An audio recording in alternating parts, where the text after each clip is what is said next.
ഒമാനിൽ രാത്രി വൈകുവോളം ജോലിയിൽ തുടരുന്ന പ്രവാസികൾക്ക് നബിദിനാഘോഷങ്ങളുടെ ഗൃഹാതുര അനുഭവങ്ങളും നാട്ടോർമ്മകളും പങ്കുവയ്ക്കുന്നതിനായി ഒരുക്കിയ മിഡ് നൈറ്റ് ബ്ലൂം ശ്രദ്ധേയമായി.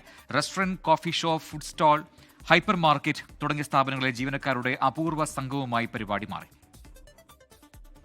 ICF-ഉം റൂബി അൽ കൗസർ മദ്രസയും ചേർന്നാണ് പരിപാടി സംഘടിപ്പിച്ചത്. റൂബി അൽഫവാൻ ഹാളിൽ നടന്ന പരിപാടിയിൽ മദ്രസ കാലയളവിൽ പഠിച്ച പാട്ടുകൾ സദസ്യർക്ക് മുന്നിൽ അവതരിപ്പിച്ചും ഗൃഹാതുര ഓർമ്മകളിലേക്കുള്ള മടങ്ങിപ്പോക്കും കൂടിയായി.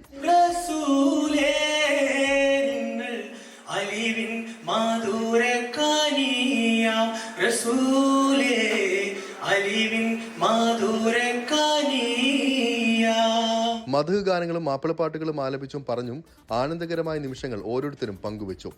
വിനോദത്തിന് അവസരം ലഭിക്കാത്ത ഹോട്ടൽ തൊഴിലാളികൾക്ക് അവരുടെ ജോലിക്ക് ശേഷമുള്ള സൗകര്യപ്രദമായ സമയത്തായിരുന്നു പരിപാടി നടത്തിയത്. രാവിലെ മുതൽ പാതിരാവോളം ജോലി ചെയ്തും ഉറങ്ങാൻ വേണ്ടി മാത്രം റൂമിലേക്ക് എത്തുന്ന ദിനചര്യയിൽ നിന്നുള്ള ഒരു മുക്തി കൂടിയായി സംഗമം. ജാഫർ ഓടത്തോടാണ് പരിപാടി ഉദ്ഘാടനം ചെയ്തത്. മിലാദ് പരിപാടികളിൽ പ്രവാസി സമൂഹത്തിന്റെ നാനാതുറകളിലുള്ളവരെ പങ്കുകൊള്ളിക്കുക എന്ന ലക്ഷ്യത്തോടെയാണ് ഇത്തരമൊരു പരിപാടി സംഘടിപ്പിച്ചതെന്ന് സംഘാടകർ പറഞ്ഞു. 24 ഒമാൻ. ലോകത്തെവിടെയായാലും ഏത് സമയത്തും 24 വാർത്തകളും ഓഗ്മെന്റഡ് റിയാലിറ്റി പാക്കേജുകളും എക്സ്പ്ലെയിനറുകളും വിശദമായി കാണാൻ ഞങ്ങളുടെ യൂട്യൂബ് ചാനൽ നിങ്ങൾക്ക് സബ്സ്ക്രൈബ് ചെയ്യാം.